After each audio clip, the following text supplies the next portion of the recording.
की अनसुनी कहानी, श्रृंगी ऋषि का श्राप और दशरथ का वियोग।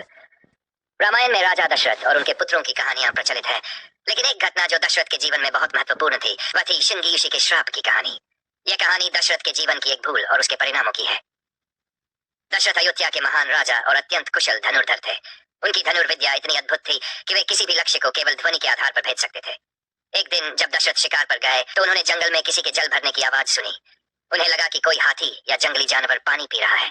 उन्होंने तुरंत बाण चलाया, लेकिन जब वे वहां पहुंचे तो उन्होंने देखा कि वह एक युवा ब्राह्मण बालक था जिसका नाम श्रवण कुमार था।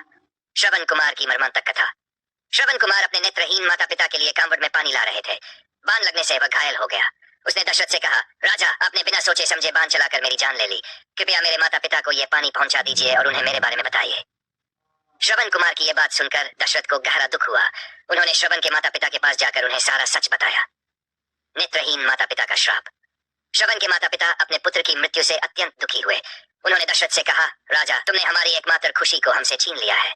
हम तुम्हें श्राप देते हैं कि जैसे हम अपने पुत्र के वियोग में मर रहे हैं, वैसे ही तुम भी अपने पुत्र के वियोग में तड़पोगे और प्राण त्यागोगे। श्राप देकर वे अपने पुत्र की चिता में कूद गए। श्राप का परिणाम। यह श्राप दशरथ के जीवन में तब सच हुआ जब भगवान राम, सीता और लक्ष्मण को 52 वर्षों के लिए वनवास जाना पड़ा। पुत्र वियोग में दशरथ ने अपने प्राण त्याग दिए।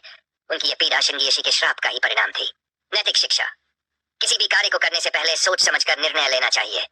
गलतियों का परिणाम अनिवार्य होता है, चाहे वह अनजाने में ही क्यों न हुआ हो। दुख और कर्तव्य में संतुलन बनाना जीवन का सबसे बड़ा संघर्ष है। संतानों की सेवा और भक्ति माता पिता के लिए सबसे बड़ा आशीर्वाद है। यह कहानी हमें सिखाती है कि जीवन में हर निर्णय को सावधानी पूर्वक लेना चाहिए, क्योंकि हमारे कार्यों का प्रभाव न केवल हमारे जीवन पर बल्कि दूसरों के जीवन पर भी पड़ता है।